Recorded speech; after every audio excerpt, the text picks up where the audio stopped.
frankly, my ego is just like gaslighting me constantly. So if I listen to that intuition and I just say yes to whatever that urge is to tell that story, like that's how I do it. And I kind of go into like a weird fucking trance.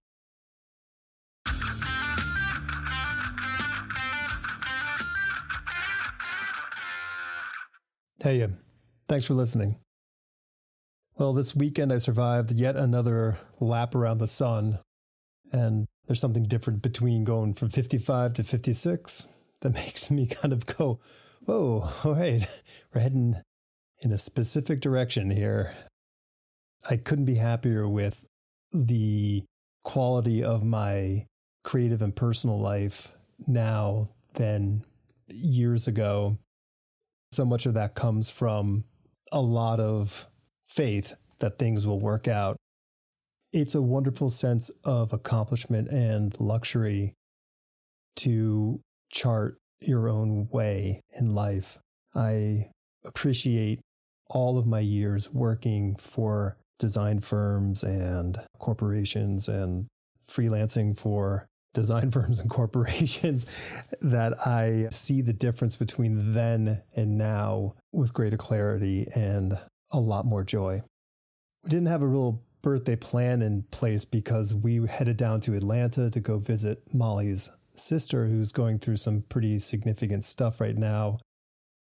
But my little bonus was I did get to go to a comic shop. Okay, well, 2 comic shops, and picked up a whole bunch of stuff. Between these acquisitions and much of the prep reading I do for the podcast, I'm delving deeper and deeper into the indie comics of old and new. So many things that I didn't get to look at because I have my nose in front of me trying to be a bankable artist to an editor in the 90s. So I missed a bunch of junk.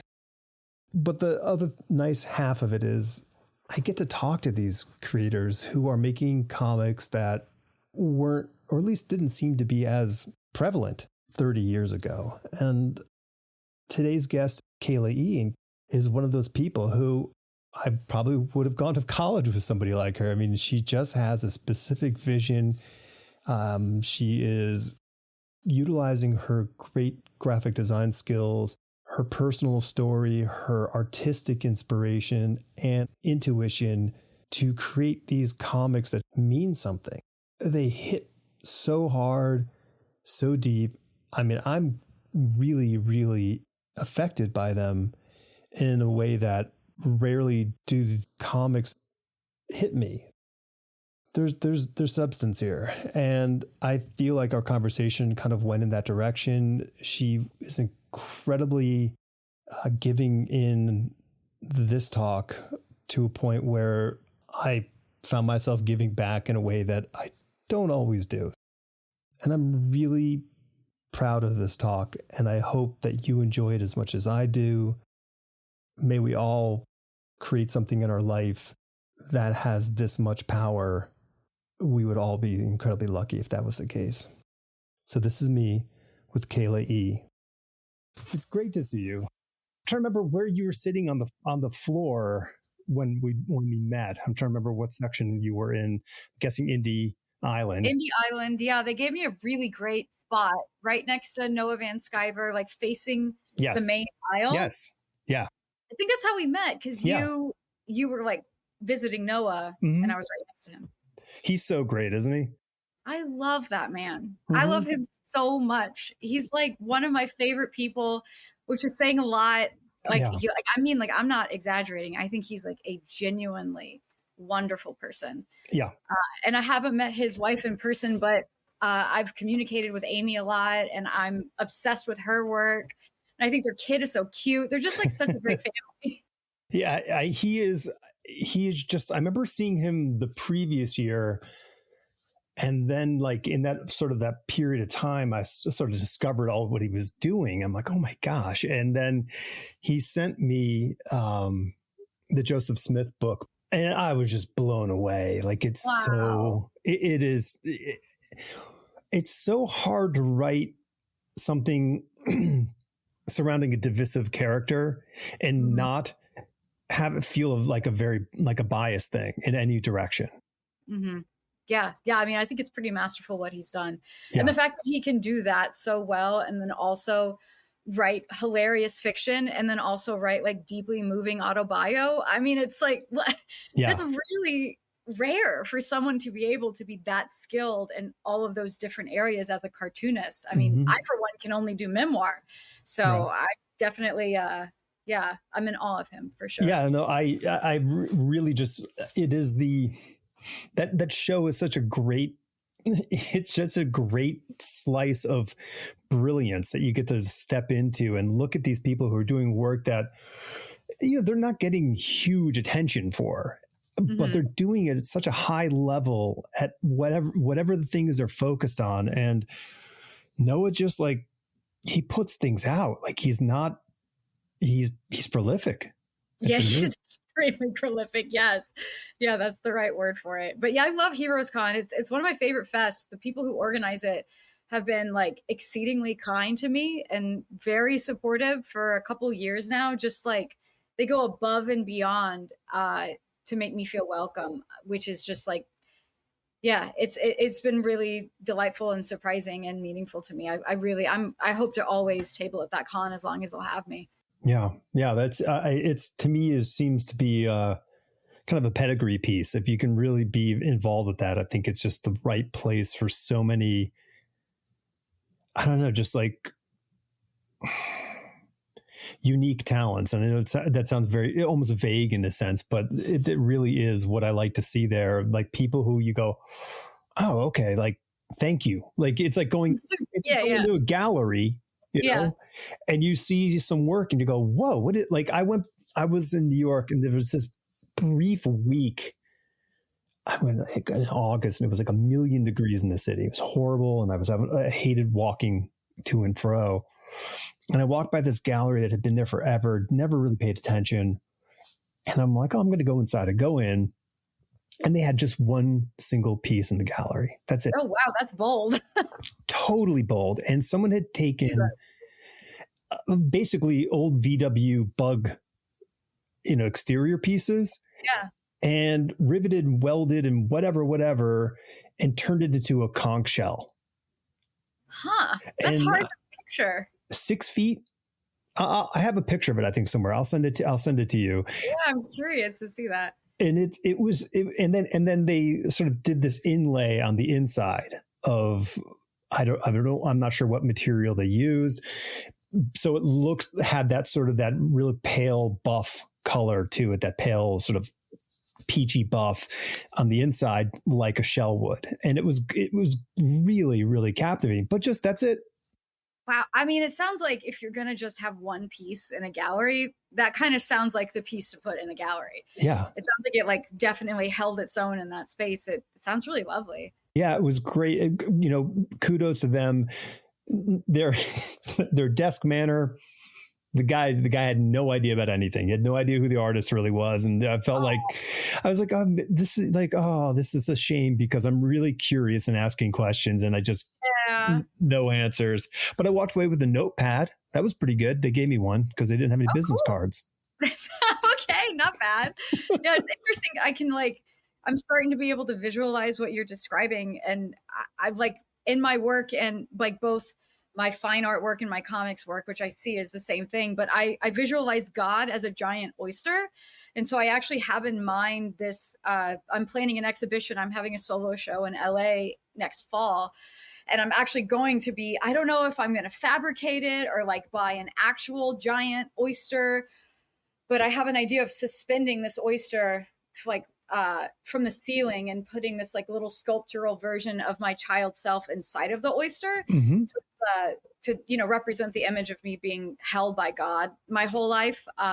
So it's just interesting for you to bring that up because that's the shape of a shell in space is something I've actively been thinking about. So right.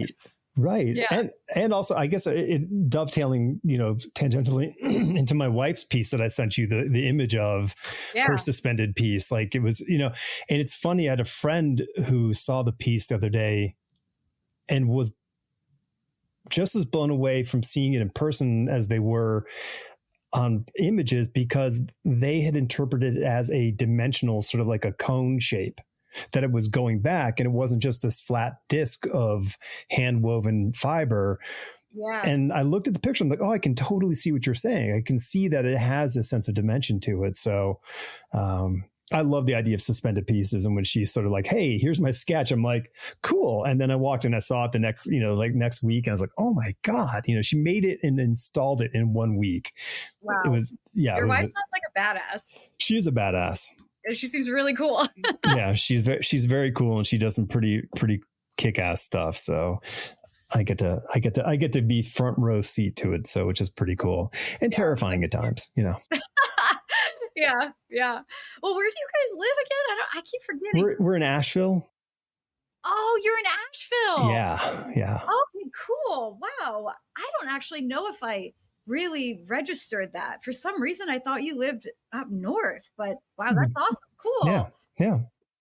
And my wife usually takes me to Asheville every year for my birthday, which is coming up in November around Thanksgiving. And this might be the first year we don't go to Asheville.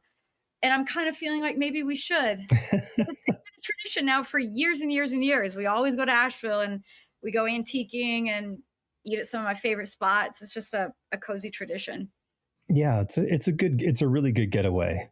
It's pretty. It's very pretty there. Yeah.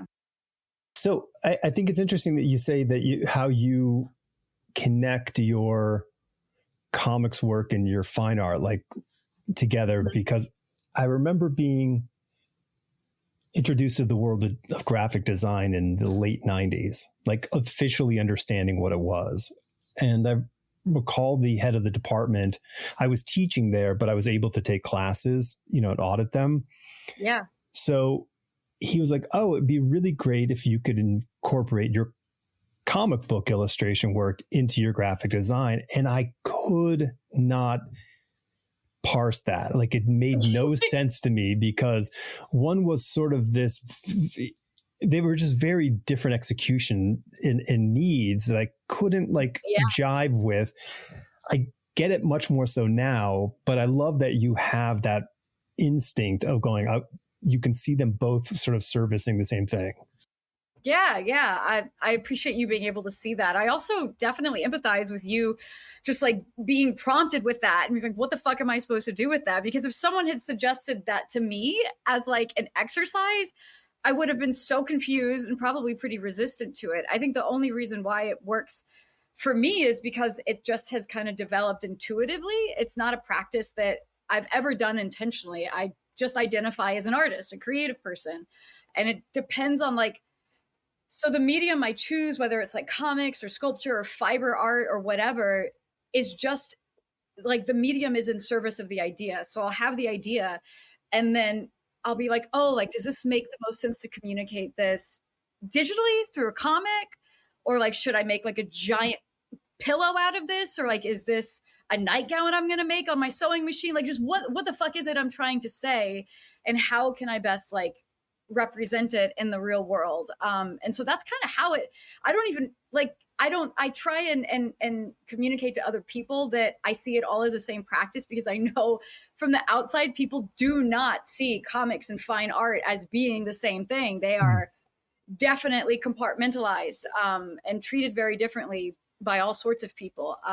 But I think that I'm really actively trying to, I'm not letting people separate that. I think when we talk about my work, I really try hard to step out the gate saying it's all one practice, like it or not. Fine artists, you're going to have to read my comics if you're interested in my work, and the other way around. But cartoonists are more easygoing, I think, than the fine art world. Yeah, sure. I mean, relatively the redheaded stepchildren of, the sort of the arts. When you get to that, there's been such a separation from, like you were it was making me think about like the second you have some sort of illustrative input into whatever the work is, it ceases being fine art in the eye of the contemporary fine art world. So if the second someone has paid you to do this thing for something, they go, well, it's no longer art, and carry on. So to try to bridge that is really a great challenge. And I get it, because I don't see execution. I think maybe it's the design thing, because like when you're given a project, sometimes the solution isn't what the client anticipates. They're saying, hey, we need a brochure. I'm being really pedantic here, but you go, well, yeah, actually, you don't need a brochure here. What you need, it might be this. And then they go, oh my gosh, that solves the problem. But that thing could be, a novelty fly swatter, who knows? But the point being is it doesn't have to be specifically a thing. And I think I came up with that like sort of observation when I was teaching design. I had to figure out how I solved problems, because I didn't know how I solved problems, because I was handed a script for a comic book and said, okay, we need this in a month. And you go, okay, and you do the work. And you solve all these problems, but you don't know how. You don't have time to think about it. You just do it. But when you have people sitting in chairs staring at you going, how do I do this? Not the question of drawing comics, but how do I solve problems?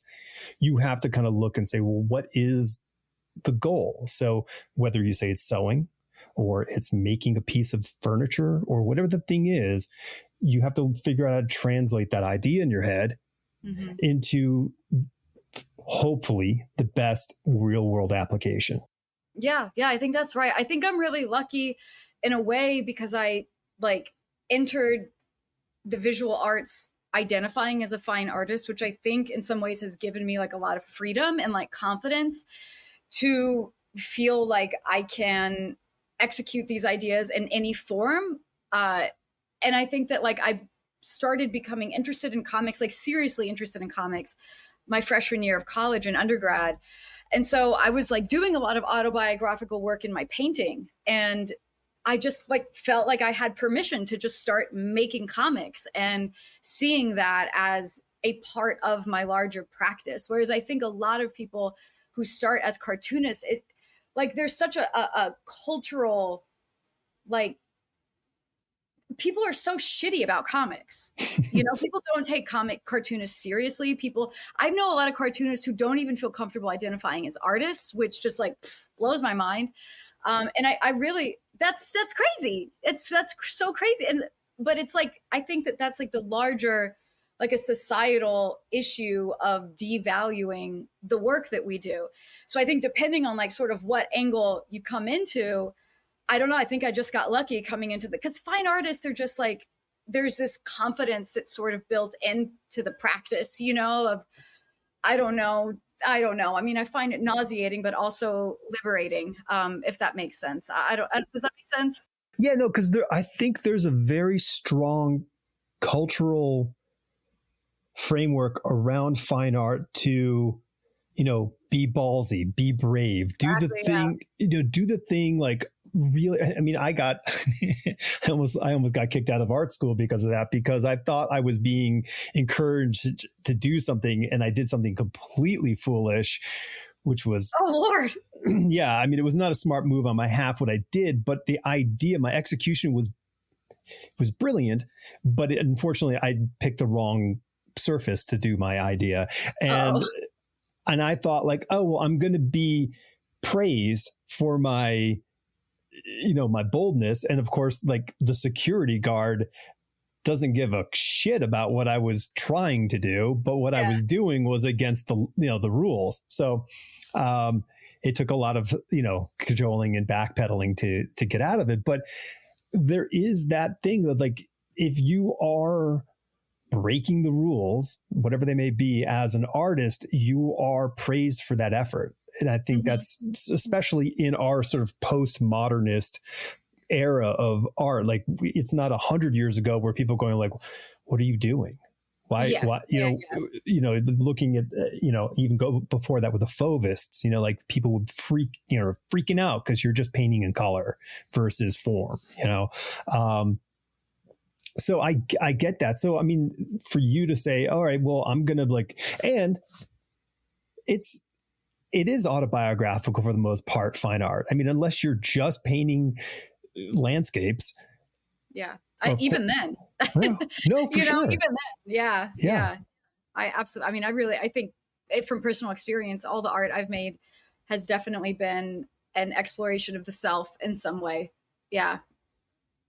Even though, I mean, at this point, everything I do is pretty explicitly about the self. It's, yeah, all of my work, I think I've mentioned, is entirely autobiographical, Mm-hmm. memoir comics, and even my visual art paintings about my spiritual experiences, and textile work about God, and just a lot of stuff like that. But I definitely am looking through that lens pretty explicitly.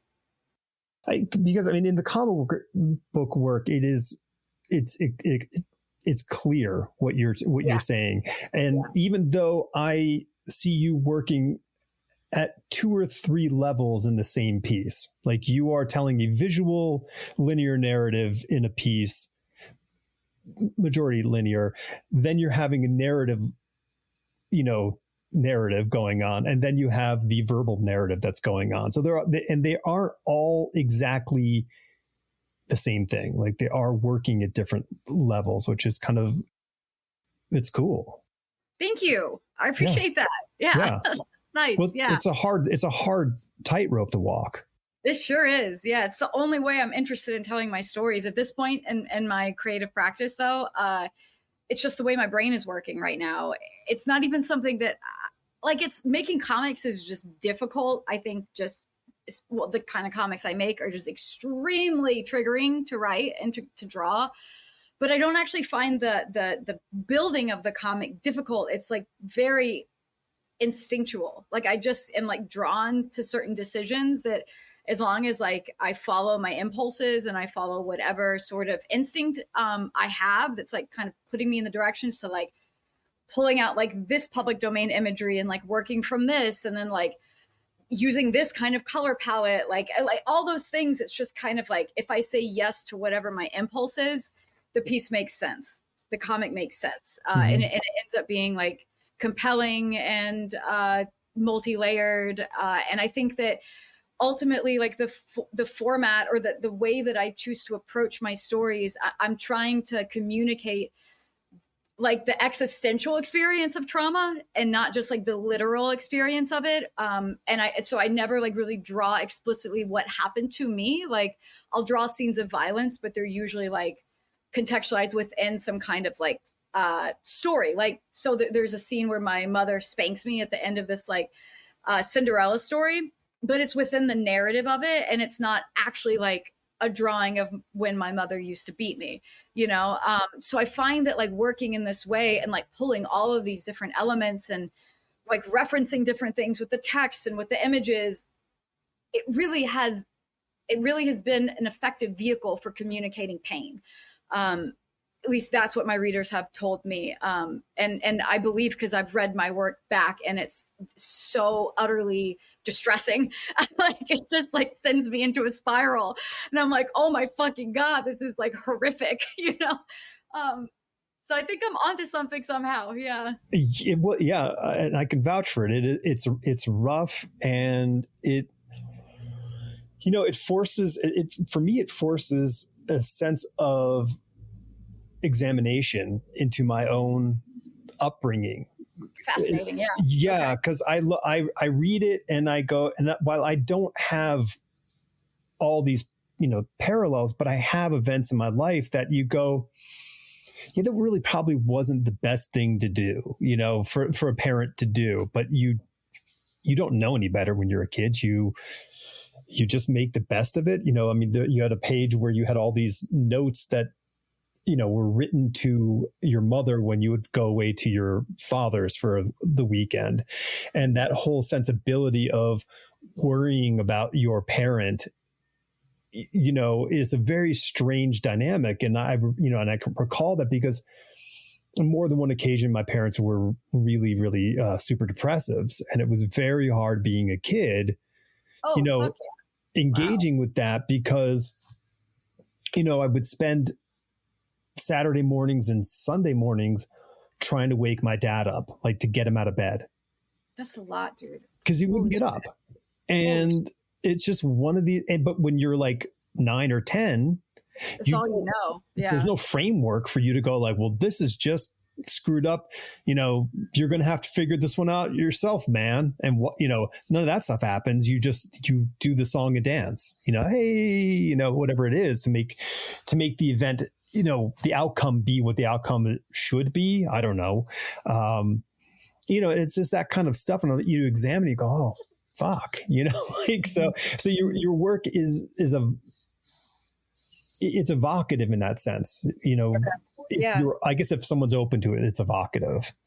Yeah. That's really interesting to hear. That echoes a lot of what I've heard from some of my readers. And I've had like pretty intimate experiences connecting with people. I mean, I've had folks disclose to me about being survivors of childhood sexual abuse, like for the first time in their lives after reading my work. So I definitely believe that, that if you're open to it, and I think even some people who aren't open to it, it just pulls shit out for better or for worse. Like, I think that my only intention with creating this work and revisiting my childhood trauma and putting it out there for the world, is to help people understand what they've been through. So the fact that like you and like other people have been able to like communicate to me that they've thought deeply about their childhood or have remembered something, in my experience, naming what happened to me and like being able to name like, oh, that was trauma, has been extremely helpful in my recovery. Like, I don't know how to heal if I don't know what the fuck happened to me, That's been my experience. Like, it wasn't until I was able to identify that I was a survivor of incest that any recovery was even remotely possible. Because I was just in active addiction, trigger warning, super suicidal. I was closeted. I was on the brink of death, and I had no idea why. I did not know what. I thought my family was fine. I thought my life was fine. Like, I didn't get it, Sure. until a friend, I just kind of had talked to her about what my childhood was like a little bit, and she used that word, and it was the first time I'd ever associated it, so like that naming was so profoundly traumatizing for me, but also was the catalyst for healing. And so my great hope and prayer for the work that I'm putting out there is that I make it with an intention of like deep love and care for my reader, even though I know it's a brutal experience to read it. And so my great hope is that I'm not causing harm to the reader in a way that like isn't hopeful. Does that make sense? Yeah, like, yeah. Is it harmful to revisit childhood trauma? So I'm not like, I don't have any illusions about the impact of reading it, but I do not want to cause harm to survivors. Like, I only want to mirror them. And it's a really intense practice for sure. Yeah, the thing I kept, as I've read your work, there's, because you can feel your internal like defenses raise when uncomfortable subjects come up, and and there's this clever trick you do, which is to have a very happy, consistent color palette. Yeah. Your shapes are all very pleasing to look at, except for the ones that are intentionally not. Right. So there's this sort of like, subterfuge that you're employing as a designer and as an illustrator. Yeah. That is like, I'm going to, we're, the spoonful of sugar, like you're doing that. But the sense of bravery that I just keep getting when I read it, I'm like it's so like, because it's so hard to say anything that is remotely like, I mean, I guess maybe like on the exterior, because you probably at this point aren't framing it as vulnerability. Oh, it's vulnerability. Okay. Because I'm thinking like you could also be like, well, I'm moving past the vulnerable aspect. You have to be vulnerable to become strong. That kind of approach. But for everybody who may not be there, and I'm not saying I am, but like you go, oh, that's wow. Like the vulnerability aspect is just like a gulf, open there. Yeah. Wow. Yeah. That is a really poignant perspective, and one that I don't know if I've really considered. because when I'm, thinking about the work, I'm definitely thinking about it from my own place in my recovery. And it's like, it's real fucking hard to make this stuff. Like, and I think again, I'm a very spiritual person because I'm an alcoholic and it's the only way I stay sober, which means the only way I stay alive. So I have this, like, I talk about God a lot and I have like a very intense spiritual practice because I don't want to die. It's that simple for me. Seems fair. Yeah. It's just pragmatic. But so I have decided to identify my creative impulses and instincts as messages from like my higher power. So when I am disclosing like a horrific event from my childhood, like my ego is like, what the fuck are you doing? Like, do not visit that. Don't look at that. How dare you open that door? Like, what are you doing? This is nothing but trouble, and this is no one's business. And like, you don't need to see that. And it didn't happen. Frankly, my ego is just like gaslighting me constantly. Sure. So if I listen to that intuition and I just say yes to whatever that urge is to tell that story, like that's how I do it. And I kind of go into like a weird fucking trance. Like I get a little dizzy and stuff and I'm just like banging it out, like writing these stories and like composing these comics and doing like all the labor and time intensive work that goes into crafting one of these stories. And it just ends up there. And I end up having it there. And I kind of come out of that daze and I'm like, what did I just do?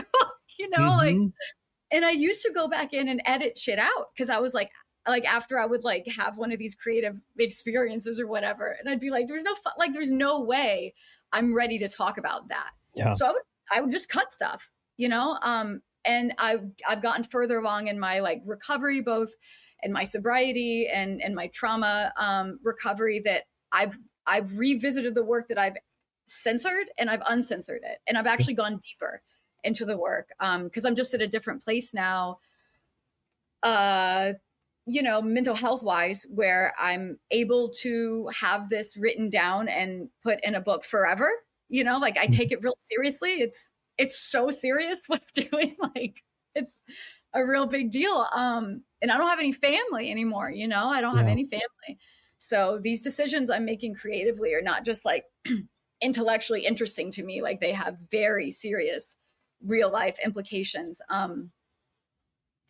Yeah. So my point being just that like that's sort of the perspective I'm in, and I'm not really thinking about how that vulnerability is perceived by other people, by my readers. And I definitely can see that as being like, whoa, holy shit, how did she go there? Yeah, and frankly, I think I've only ever seen it from myself, as I kind of get it because I think that about myself sometimes, and it's really weird. Well, like there's one thing you mentioned there, and I've mentioned it myself, and I think it's a common thing if you can get in that space. And I find it I found it. I remember noticing it first with drawing, and I get it with writing.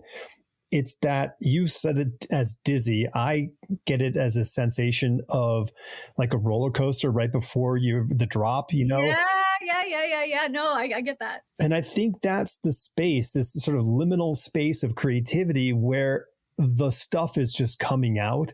And you have this sense of, I don't even know if you have a sense of mastery, but everything is coming together and works so well. And I know flow state or whatever you call it, but there is a physiological sensation that I get when I'm in that zone. And it's, that's exactly what I'm saying. Yeah. It's the best. So a couple of things you mentioned, and I guess I'll go back, but like you said about like not even like recognizing it or acknowledging it as a name, whatever form of abuse or whatever the trauma source was. But like, it made me think of like that ancient sort of magic concept with demons, that if you have the true name of a demon, you can control it. Ooh, that's good. I don't know about that. So like, that's the classic sort of thing. If you have the name of the demon, then when you summon the demon, you can control the demon can do your bidding. And like, to me, that's like, that's what that's what it is. Like in us, our own demons, And it ties directly into that recovery thing of you are as sick as your secrets. Exactly. So the demon is a secret. Yep. And if you can name it, you can gain power over it. It's not to say that you win immediately, but it's the you have a tool to work with. Hope like that freedom from that pain is possible. Yeah. Like true authentic freedom from the pain, because I know that like there are ways of living with the trauma without sort of like going deeper. And for me, it wasn't effective because like the only tool, well, it was effective up until a point, but I used alcohol to cope with it, and be able to like live like a semi-functioning life. Like, oh, like, hi, I'm Kayla. Like, I'm a college student, you know, like I look normal because I'm in college, you know. But I think that without doing any sort of deep introspective work, I was able to like rely on drugs and alcohol as a tool to carry that pain with me. And I think a lot of people, most people, don't get to the point where they're willing to name it, are able to name it, first of all, willing to name it, second of all, and then like have the resources and like stamina to do the work of recovery. Like it's just so difficult to do this work. Like, my God, it's so hard. It's so hard. I think it's one of the hardest things I've ever done. Is moving through trauma work. It's so easy to not do it, you know. It's literally like every person's worst nightmare to identify and you know, try and move through this stuff. But yeah, I don't know if that made sense. No, it does. I mean, I think that like, I think we as people can change, but it is so against our, evolutionary, survival mechanisms. Change is not what we aim for. Like, we're adaptable. But change is different than adapting to things. Exactly. Like, hey, it's cold. I'm going to build a shelter. I'm going to go inside. But like, if there's like physical or emotional trauma, we built a shelter and we shove it in there, you know? Exactly. And so it's this kind of interesting thing. And you were saying about the stamina, like it's also, that's the stamina it takes to be a creator. Like people who create stuff are willing to go through the suffering that it takes to make something. Yeah, that's absolutely right. Yeah. So, and that's not to say that people who are creative have a better advantage at some sort of recovery process. I don't think that's the case. But it's something that somebody can quickly attach to. Go, okay, well, if it took me this long to do something, I think at least to me, I'm saying, hey, it gives you a fighting chance. Yeah. Yeah. I've never really thought about it that way, but it is interesting. I started making Precious Rubbish as a series when I was in active addiction and still like actively like involved with my bio family. Like my bio mom had cancer and I was taking care of her kidney cancer. And I just was living with my bio dad. It just was a fucking nightmare, you know, but I started making these comics in the midst of all that, in the middle of it, like shutting my laptop and then like going and seeing my fucking creepy ass dad, you know. I'm like, anyway, it just was really weird to be making that work at that time. And I think that like now that I look back at it, it's like whatever compelled me to do that, to face whatever I could understand of what had happened to me at that time, I really do think that has contributed to my ability and like willingness to recover. Like there was something so terrifying about making these comics. This was before I had words for anything too. Like the very first pages of my books, which I don't think I sent to you in that excerpt, but the very first pages of my book, those are the comics I made at that time. And they're like, there's so much subterfuge, like things are so hidden and you can tell that like I'm not saying it, you know? And I just am really, you saying that just like makes me feel like really connected to that Kayla, you Mm, know, and her ability to make that work at that time. Because there is something like really brave about that. yeah. And I definitely think that that's informed my ability to get sober and not want to die anymore, for sure. Well, there's a level of self art therapy that you were employing unconsciously. It Yeah, sounds like yeah, it, that you were just putting some sort of expression out there for yourself to say, trying to make sense of things. yeah, that's right. Yeah. Wow. Yeah. Yeah. It's fascinating. And, how powerful I think the creative process is Mm-hmm. for so many people, when someone can open up to it. You said that you, excuse me, that you engaged with comics, I guess, your freshman year of undergrad.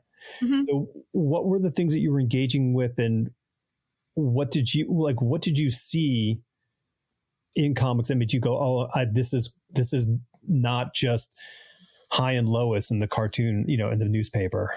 Yeah, yeah. Oh, I love talking about this. So growing up, I read like a lot of mid-century kids comics. So I did have access to and like a visual understanding of high quality work. Um, and there was a used bookstore chain called Half Price Books that I would go to. And the first experimental comic I ever read was Leviathan by Peter Blegvad, which I don't know, people like nobody really talks about that book, but that book is like so fucking good and was really transformative for me and like how I like thought about visual storytelling. And there's like a lot of like, I think that his work is really complicated and I'd never seen anything like it before. I didn't know that comics could really like look like that or tell stories like that. And so that was the very first sort of like art comic that I Mhm. read. And then years went by and uh, in undergrad, there was in Cambridge, there's this little comic book shop. What's it fucking called? Oh man, it's based on the Ray Bradbury story, Million Year Picnic. Million Year Picnic is what it's called in Cambridge. And I started going there a lot and like I would like sit in the little art comic section and I was so fucking poor. I mean, no money, like no money. So I couldn't buy anything. But the sweet owner would just let me sit there and like read. So I didn't know what I was like doing. I didn't know who any of these like, the classic cartoonists were. I just was kind of like pulling different things. And then I signed up for this comic seminar, my freshman spring, I think it was. So this is second semester. I kind of had a little bit of an interest in comics under my belt. And then this class blew my mind. So I can't remember the professor's name. Catherine Stanton. I do remember. I think her name was Catherine Stanton. The seminar was incredible. And I read Jimmy Corrigan by Chris Ware for the first time. Okay. And that was like my world pivoted on its axis. I was like, this is the highest art of all art, comics. Like, Yeah. if you like what this, I just had never been like so fully transformed by a work of art, like on every level. Like, I don't know how, like comics can do that. Comics can like get in a person in a way that I don't think anything else can. Like music a little bit, but not even close. Like, I think comics is just so brilliant in that way. And of course, like Chris Ware is just like so good at the form. And that story I just felt so moved by that book. And it just lit a fucking fire under my ass. And I was like, this is the best art form, period, comics. And I have to try it. So I made my first little comic. I remember in my dorm room, I was drinking vodka and I was sitting on my shitty little bed and I drew this character. I was like trying to figure out like who my self-portrait character is. And she ended up being Whale Girl. She was half whale, half girl, naked girl. She had a pipe and a little top hat, just like, classic millennial kind of fucking imagery. But that was my self-portrait character. And I drew a couple strips, like just like 3-paneled strips. I filled this sketchbook. And those strips actually I redrew and are in my book as well. So this like a little secret treat in there for my younger self. But yeah, so that's kind of how it started, is really I'd say Peter Blegvad in the beginning. Like I wouldn't have taken this class, I don't think, without having read Leviathan when I was like, 14. And then Chris Ware is absolutely the reason I'm a cartoonist. Singularly, yeah, at that time, because then there were others who came and have since become as important to me as him. But he definitely, yeah, he was the catalyst. Well, it's interesting when you can sort of come into contact with some of the sort of the apex predators, in any sort of medium, and you go, oh, well, like, I'm sure like the more people who come in contact with his work get scooped up because of just, it's done at such a high level at every, at every point. Yes. Yeah, it's we all wonder how he does it. It's just it's amazing. I know, and he's such a nice man too. He's such a nice man. I had a lot of gumption when I was a youngster, and I ended up like, I used to say that I took a gap year, but really I dropped out because I was having a mental health crisis. But so I dropped out of Harvard for a year after my sophomore year, and I ended up I was like a little homeless for a while. It just was a mess. But I was also writing comics. Like I was like really seriously spending that year making zines, like little mini comics, just like the ugliest fucking things, but I was trying so hard. And I tracked down Chris Ware's information. And I emailed that motherfucker and I asked him if I could send him my comics, and he said yes.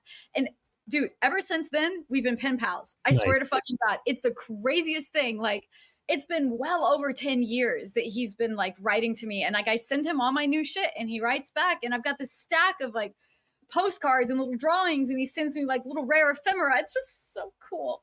I'm so grateful because I'm not that person anymore, who I was when I was 19 years old. Right. But I don't think I would do that now, but I'm glad I did it then. I did it with a lot of cartoonists. So I have this like roster of insane talent that has like mentored me through my whole sort of cartooning, not career, because I haven't had one, but cartooning, my life as a cartoonist, I'd say. Well, I think the classic line of game recognizes game. I don't think you can get anywhere in whatever creative field you are choosing to enter without having so much guts and bravado to do the ridiculous, to make those phone calls, to write those emails, to whatever the thing is. I mean, because dude, so many occasions I can think of when I was young that I would have to, I'm like I met my mentor that way. I just that's so cool. emailed my emailed, phone call. There was no emails back then, Alex. What are you saying?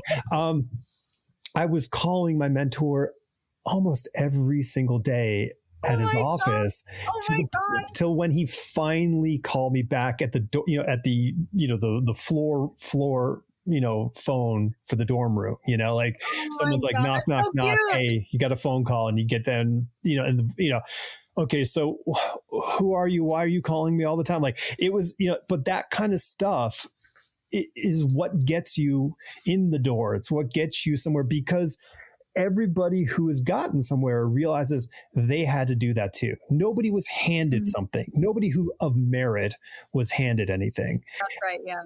And I think that like so someone like Chris or anybody else, so if somebody started, I don't know, Snapchatting you, because I guess that's what the next generation do. I know they don't do that anymore. I think that's younger than me. I'm not on Snapchat. I know, but you were younger than Chris. So like it's that's the next, true, yeah. You're moving up, but that person starts reaching out to you in some fashion. You're not going to go like, ugh, stop bothering me, kid. You're going to go, you know what?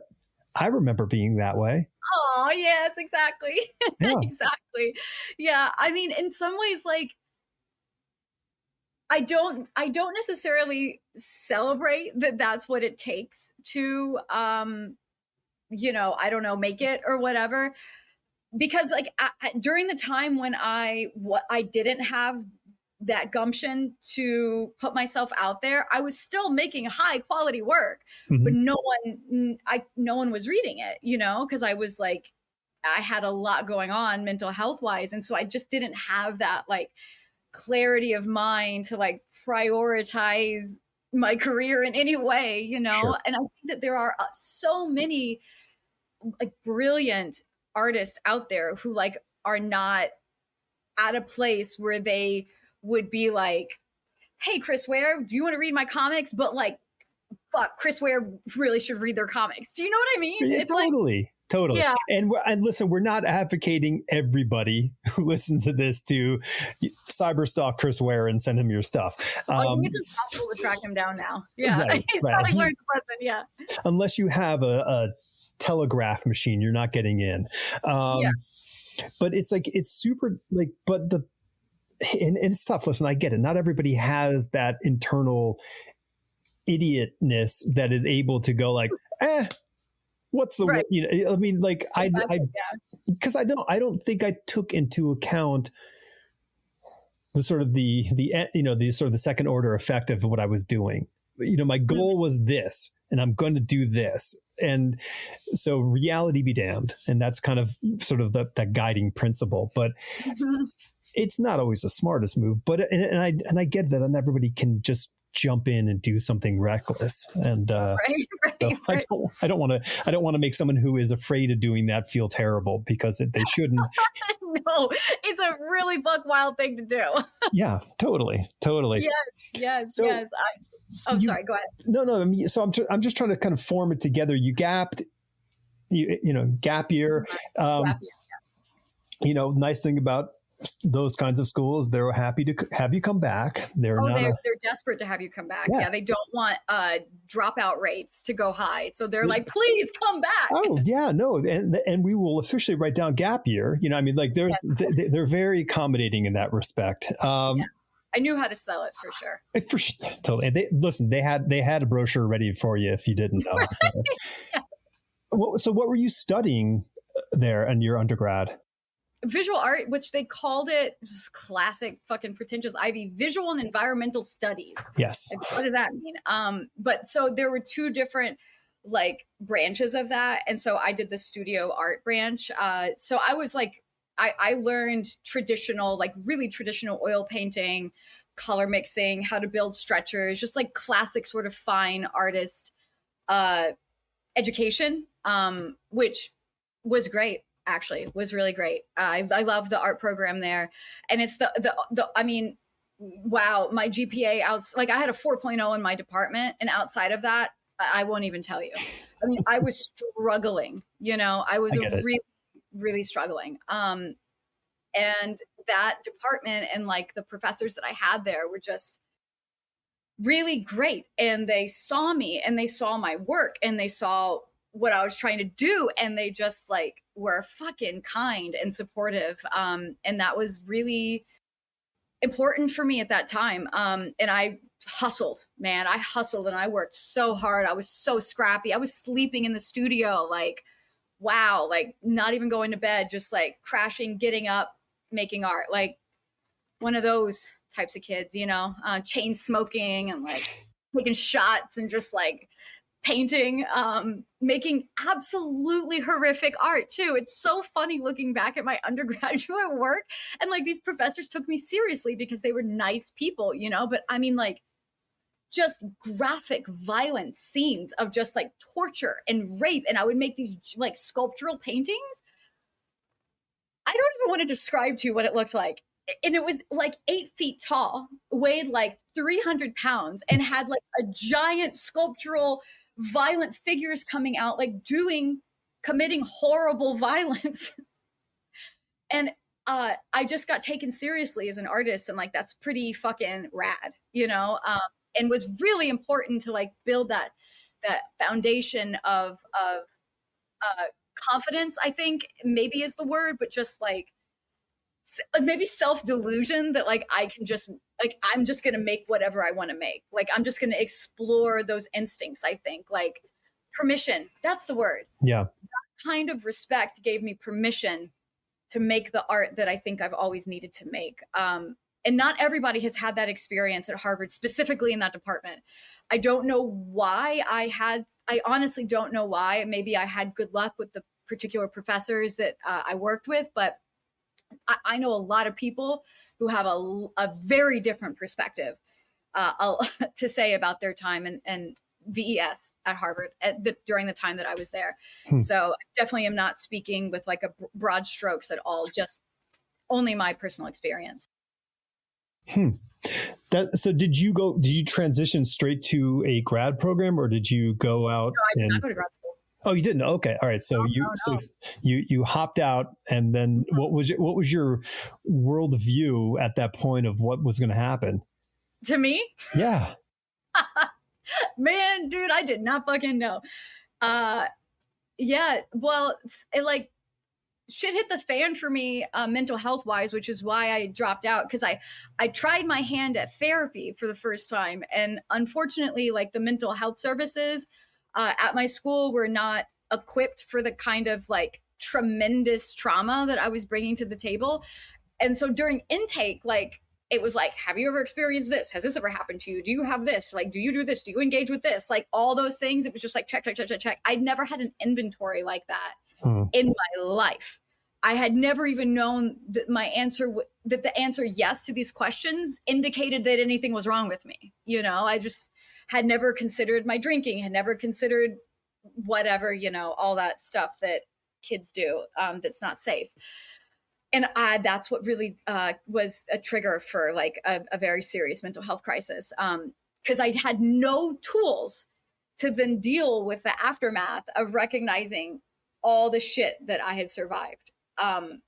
It was a mess. It's what pops in my head, and it's I don't mean it to sound simplified here, but it's like Wile E. Coyote goes running out and is standing in space and doesn't realize that he's floating so high in the sky until he looks around and says, "Oh my God," and then falls. And like, so you didn't even know you were sort of like, you may not even recognize the danger that you were in, maybe. Absolutely. To a major degree. Yeah. Yeah.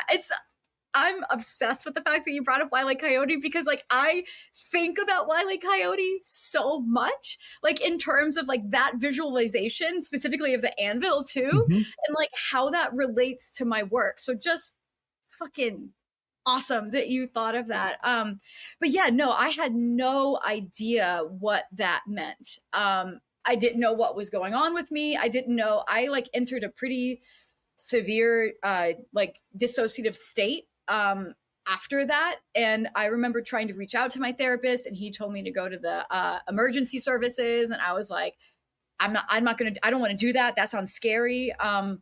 And so I just wasn't doing very well, you know, in the aftermath of that, like wasn't attending my classes, wasn't able to socialize. And I had like a lot of commitments. I was in a lot of organizations because I was a real go-getter. And I was not meeting any of my responsibilities. And I saw that and I was like, I'm not okay. And like, this is a waste. Like I'm wasting this tremendous opportunity. And so, yeah, this was towards the end of that semester, and I finished it out, and then I applied. I'm just scrappy, you know. I never had any money, but I applied for a bunch of like grants and like extra little like funds and stuff so I could have money during this year. And so I got like a pretty fat wad of a few $1,000s that is what I lived on during my dropout year. Okay. And so I got like this like fancy grant, the artist development fellowship. That's what it's called at Harvard. During my gap year to self-publish comics. So I was able to like present it in this way that like still wasn't like, I didn't want to be vulnerable. I didn't want people to know what was going on with me. And so like, as someone who was able to get into Harvard, I knew how to like move within that world. So I knew what to say, and I knew how to sell it, and I knew how to spin it.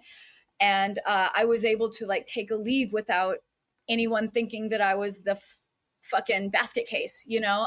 Instead it looked like real good on paper. And I ended up actually having that summer I had an internship at Picture Box. So I got to work at Picture Box back in the day, like directly with Dan Nadell. It was really, really wild experience, interning for him in New York City. And then I went home. And then so I had that entire academic year in Texas. And that's when things were I was really bad. There was a really bad time in my life personally. Very bad, very dangerous, very dangerous, very dangerous things. Very bad things happened to me. Mm. And I miraculously managed to crawl my way back to school. Miraculous. Absolutely am so stunned that the me at that time was able to even physically get to Massachusetts. Like, Yeah. that's amazing. And I graduated, you know? I graduated, man. I've got that fucking degree and nobody can take it away from me, you know? I fought hard for that. It was not easy. Yeah. So that's sort of what that looked like. Yeah. I'm sorry what that you were going through. Cause I mean, I can only imagine. Sucked. But I get, being a child of an alcoholic, like I'm hearing, and as the aforementioned depressive parents, like I can, you were saying, oh, I know how to work the system. Like, yeah, of course you do. You were given all of you were given the top hat, the cane, all the dancing shoes. Like you knew how to make all the moves to do the thing to stop the problems from happening or whatever it was. Yeah. I Yes, like that's exactly right. Yeah, you nailed it. That's exactly right. And I know a lot of like people who come from like just like fucked up childhoods are so wily like us. Like they just like they know how to survive. Like we had no choice. You know what I mean? Like I became like very good at stealing because I was a hungry child.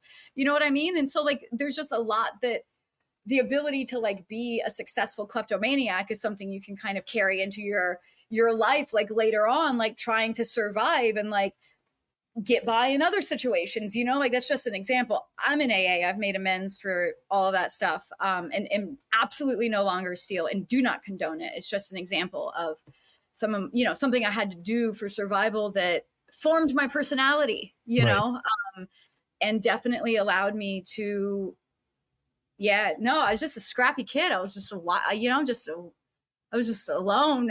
nobody, Right. literally no one brushing my hair. Yeah. So it was that kind of picture. Well, so you got out of Harvard. Like, what were you aiming for? Like, I mean, clearly you had comics in mind, but you're also expressing yourself as a fine artist. Like, did you feel a duality there, or did you sort of like say, hey, I'm just going to carry this. I'm going to head straight to New York City and do a thing, or what was it? Oh, if only, God. I wasn't even thinking about my art, to tell you the truth. So just before it became real, like that I was going to leave this sort of like structure that gave me a sense of like safety and just like scaffolding. I thought I had these dreams like I'm going to go move to Berlin and like I'm going to be an artist and I'm just going to keep doing what I'm doing. I've made it this far. Like, why can't I just like continue? And I'm looking at my peers and they're all like moving to these big cities and they're having shows and they have studios and they're just like getting written about and magazines, and it turns out they're all like very wealthy and like have trust funds and stuff, and like I just didn't know. I was young. I didn't know that that's what you needed to be an artist, and so I didn't have any of that, obviously. So here comes like end of my senior year and I'm like, fuck, like what am I going to do? I have no money. My family is like, they don't love me and no one's going to help me. I have my mentor at the time. I had this amazing mentor who had died of pancreatic cancer, but like he was the person who like I went to, where I was like, he was like my dad in a way, like the safe version of a dad. And he wasn't there anymore. And so then my bio mom had got diagnosed with kidney cancer. And so I moved to Texas. Gotcha. And like I said, I had no money. I filled up my shitty little fucking 2003 Nissan Sentra with like as much art as I could take home. And I moved into my bio dad's house, and that house that I was raised in where all of the sexual abuse occurred. Which of course didn't even have the words for that. Okay. So like I'm in active addiction. My dreams are just like dissolving in front of me. And I'm floundering. I have no idea what to do. And I'm also closeted, and I'm in a relationship that in retrospect was not healthy. So I'm living at my bio dad's and not sleeping and can't get a job, like really fucking floundering. Like, why? No idea what I was going to do. And weird thing happened is that I had a friend, well, like not, I didn't even really know them as friends, but some acquaintances had reached out and offered me the chance to take over an art and literary magazine. Not like it wasn't a nonprofit yet, but it's a volunteer project. And so this was soon after I graduated.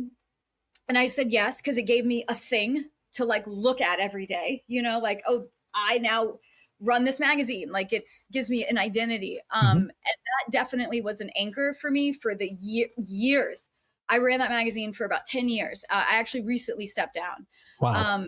Yeah. And I turned it into like a really successful nonprofit. We've won like really prestigious grants. It was, so at the time that was like my everything. I put my whole spirit and body and soul into this magazine called Naproot.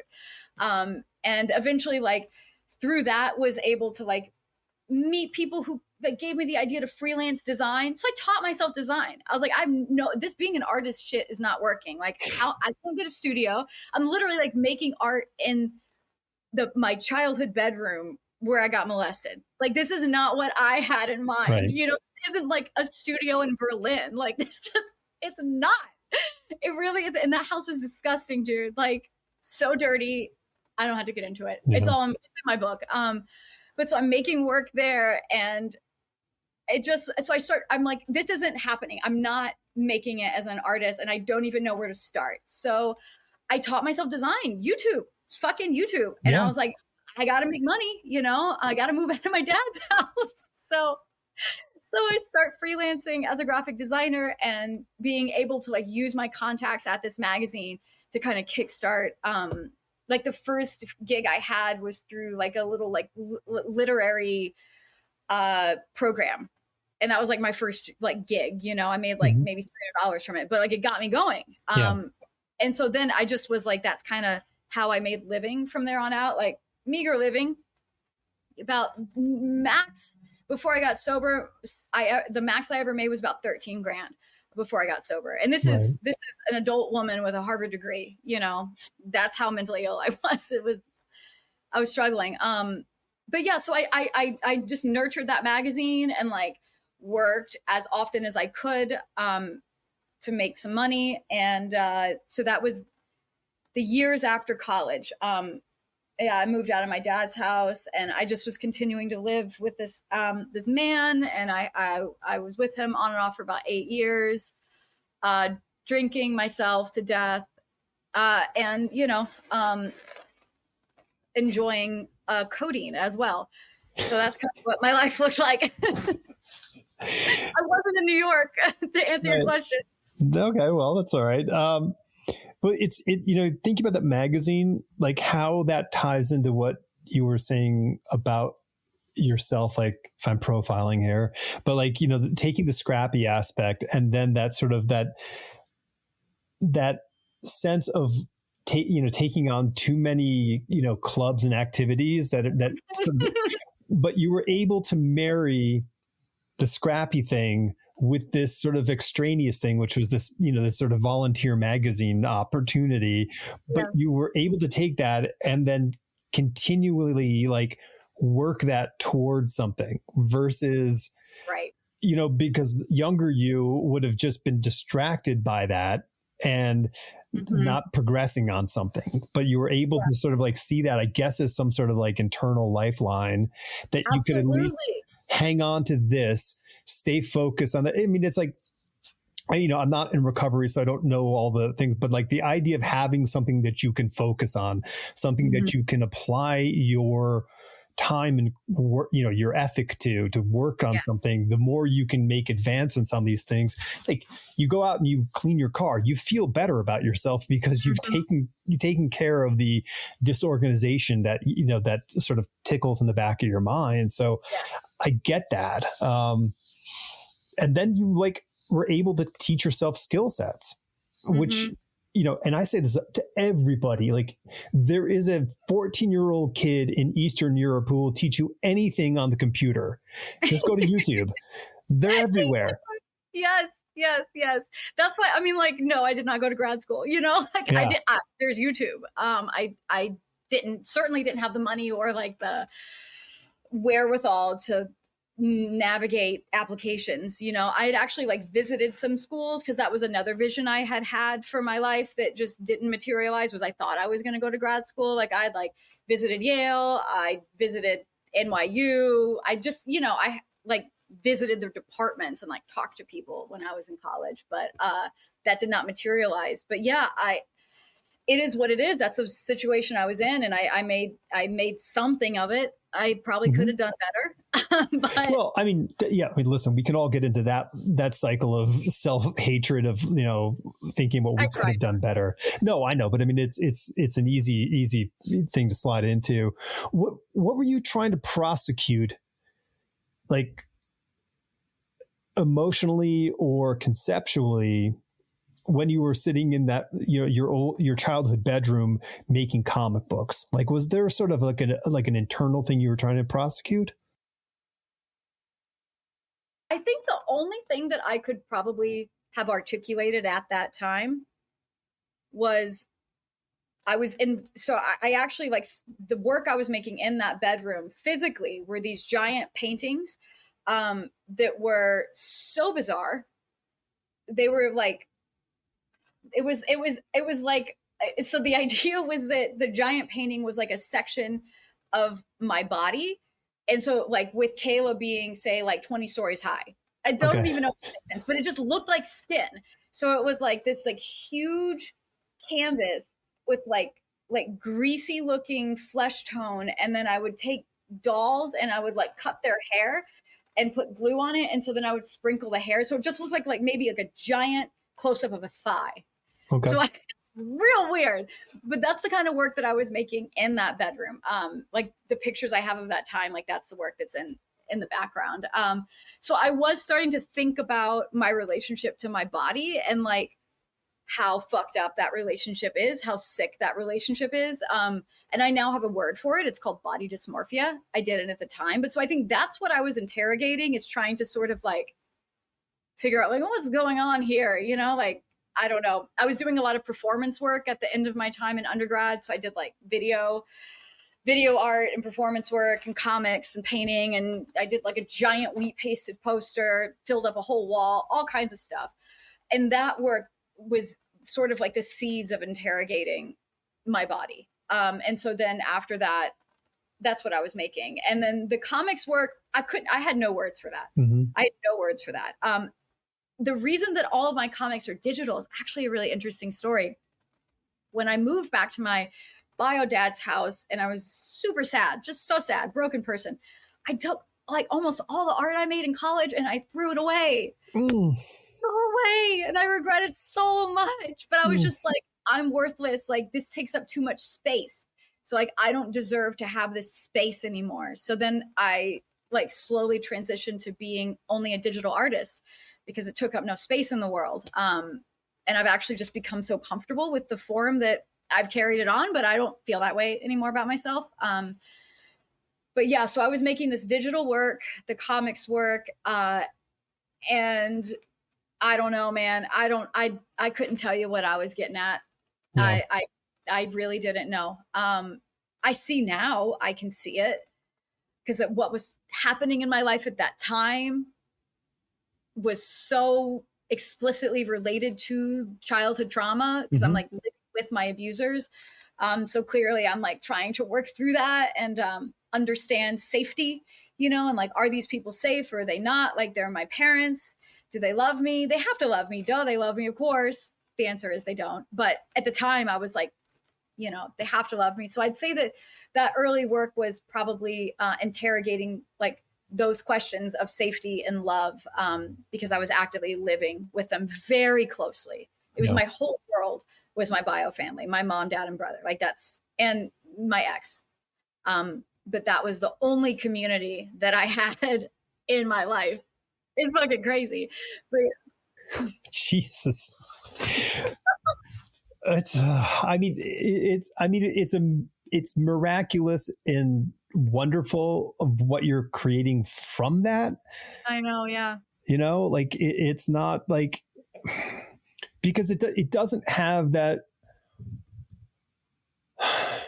self-congratulatory, what was me navel gazing kind of Good. Oh my area. God. You know what I mean? Like that's what you end up seeing a lot of, and so like it only begs more questions, that kind of the work itself. So that's why, I guess that's why we're talking. Yeah, it's super. I mean, and it's not like I said, it's tricky, the work, looking at it, because you are really crafty in how you're presenting the stuff and how you're framing everything on a visual level and on a story level, even on your advertising level. I mean, it's all very, very clever in that respect. What's your like? I mean, it must pose some sort of challenge for you as a comic book creator at a table at a convention. Yeah, yeah. Let's dig into that. That's a great question. It's something that I've actually, as of SPX, I've only recently, as of then, have I figured out a healthy way to table in a way that is self-protective. So the history of me tabling, representing my work, I've tabled the whole time that I ran Nat Brute, the magazine. I tabled on behalf of them. So I was tabling at Zine Fest. I'm very experienced with all that shit, but not ever talking about myself, just talking about other artists and amplifying them. And that was great. That was easy. And then I turned to focusing on my personal practice and like starting to lay the groundwork to like get my name out there, because I have a book coming out, and I have no boundaries. I just didn't know, I hadn't known how to talk about my work in a way that was self-protective, because I'd never done it before. So my experience with tabling up until SPX this past October, I think it's September, has been really traumatizing, like really bad. Actually, it's so sad, because my life is actually very good. But then I table and I turn into a puddle, and I'm like so triggered and I'm a mess because I'm having these like super meaningful connections with other survivors. Like I'm talking crying, Yeah. hug, like very powerful experiences that have actually been like spiritually important to me. I don't regret any of them. But almost every time after I have one of these connections, I have to go under my table and I have a panic attack, like for real. It's just, yeah, it's not okay. It like wasn't good for me. And so then I would just like dread tabling, and I wasn't making any money. I wasn't selling. I was giving. I was giving, performing profound emotional labor, and getting something out of it. I really was connecting. And that, I think those experiences have been like fundamental to me believing in my own work, because I know that it matters to people and I know that it's important. And without those experiences, I would not have known that. But since then, I'm just, I approach it with a different attitude. I approach it with like, yes, I am here. My work is vulnerable, but you can connect with the work, not me. Right. Like the work can hold, my work can hold it for you. I cannot hold it for you, Right. because I need to not have an actual panic attack 5 minutes after you walk away from me. Because I feel that shit. It's like someone tells you I'm a survivor and I've never said that before. Like, what do you do? How do you not have a panic attack? How do you not feel completely devastated by witnessing someone's pain in that way? It is so fucking serious. So yeah, and I found that to be very effective. I was really like genuine with my connections with people, but I think just because I'd set that boundary within myself, I never even had to enforce it. So I think because I would come with an openness of like, you don't need to buy my comics, you just need to talk to me, that's what would happen, Yeah. So this last experience, and actually Noah, because Noah, he saw all that happen. Like he witnessed it, like first fucking hand. He saw I made very little sales, And like was like giving me snacks when I was like fucking weeping under the table, you know, like yeah. And yeah, so I think that he like talked to me and like gave me some guidance, because you know his work is like very vulnerable too, Yeah. and he's been at it a lot longer than me. And so he gave me a lot of excellent tips for how to be self-protective and how to center the work, and that like you are here to sell your work, you are here to share your work, and like that should be your intention. And I was like, you know what, Noah, I'm gonna try it. And I did the very next fest, and I sold out of all my shit. Hell And yeah. away feeling so whole as a person. I was just like, I felt good. I was like, it just was different. Yeah. It was different. And so that is how I'm going to approach everything from now on. Is just, I start off, I am safe. I'm going to keep myself safe, and like, period. And then things have gone well since then. Yeah. So I it love really, that. I have so much to say about it. No, I love that. And I'm, you know, I'm just clicking with so many of those things because, you know, being married to a fine artist, I see that in her. Yeah. Like, people come to her gallery and she gets so angry because she's like, they're just coming and they're asking all these questions and they want to learn all this stuff and blah blah blah blah blah. And and she doesn't have that natural defense mechanism of just like, hey, thanks for coming, and just do her thing and let them kind of, she gives and gives and gives, and she gets so frustrated and angry because, you know, listen, 99% of the people aren't out to buy anything, you know, who you engage with.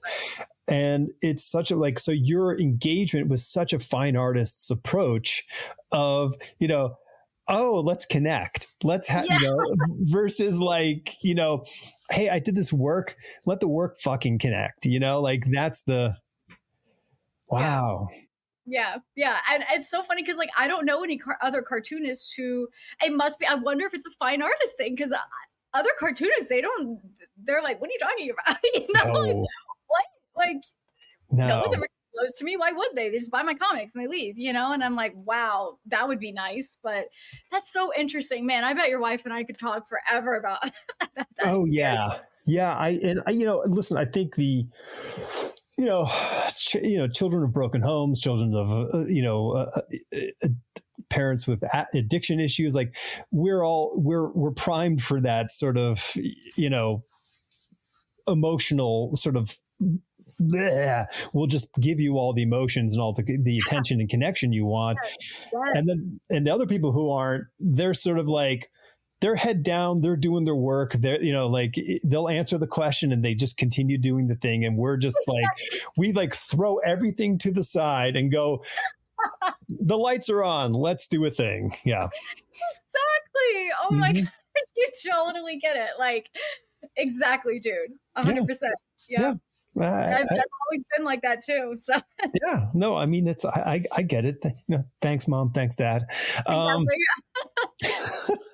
we're just like, we're so desperate to connect with someone, to feel known, maybe, you know, right. Yeah. we just give and we give and we give and we give and we give. And it just, you know, I think outside of actually like my relationship with my wife, I don't know if it's ever really served me, you know, truly. Yeah. That insanity is actually how I met my wife. Cause I met her on a bus and I just was like, here I am. I'll tell you everything. I love it. And, you know, 10 years later, we got married. So it worked out once. So I don't hate it, you know? Sure. Right. Well, I mean, but it is that skill set that I mentioned earlier about how you were able to navigate, you know, the Harvard world, you know, like these are skill sets. These are, you know, these are semi-predatory skill sets that you develop to help you survive. You're like, all right, that person looks like, oh, they made a little eye contact a little bit longer than normal. Okay. They're a target, you know? Maybe they'll love me. Yeah. Or maybe they'll love me. Yeah.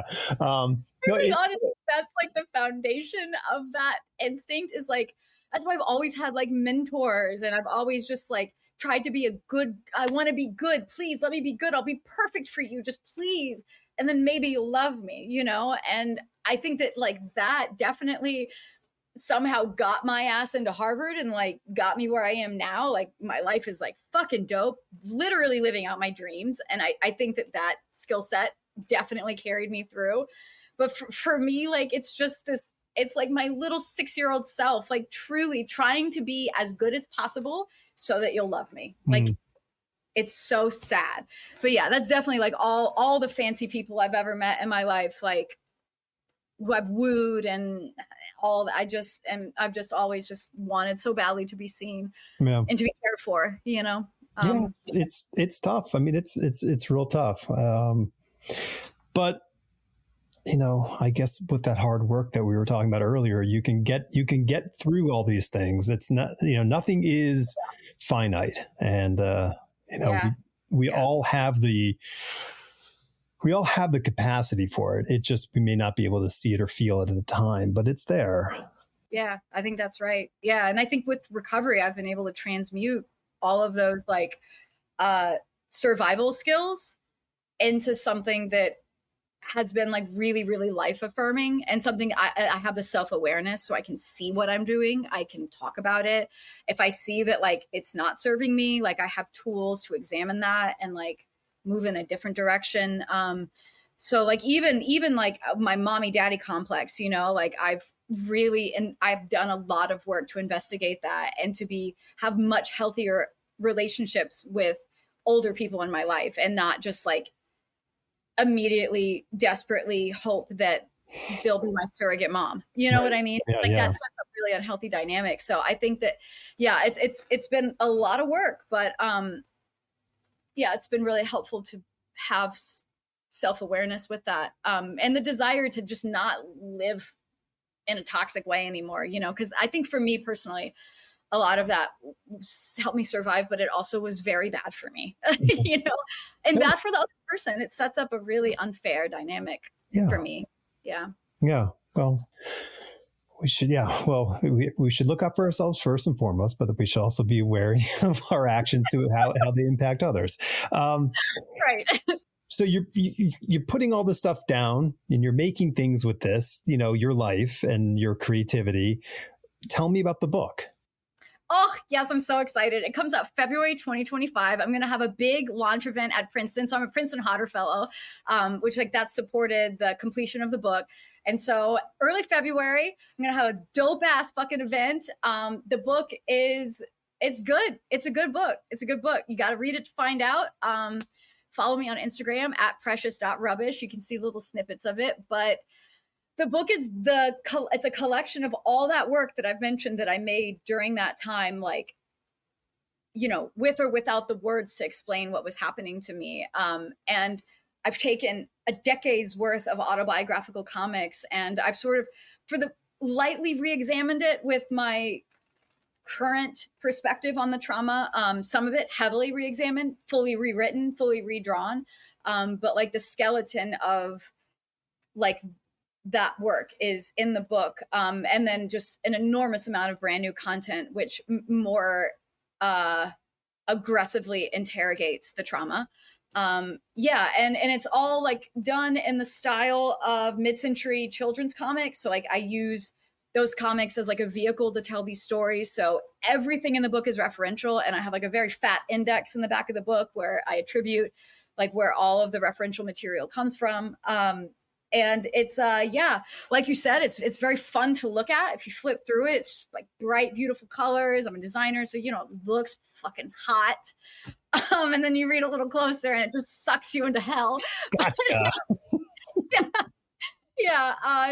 So there's a lot to say about it, but I think I've found it difficult for people to wrap their heads around the work without seeing it. So the easiest way to understand what I'm doing is to just fucking look at it, you know?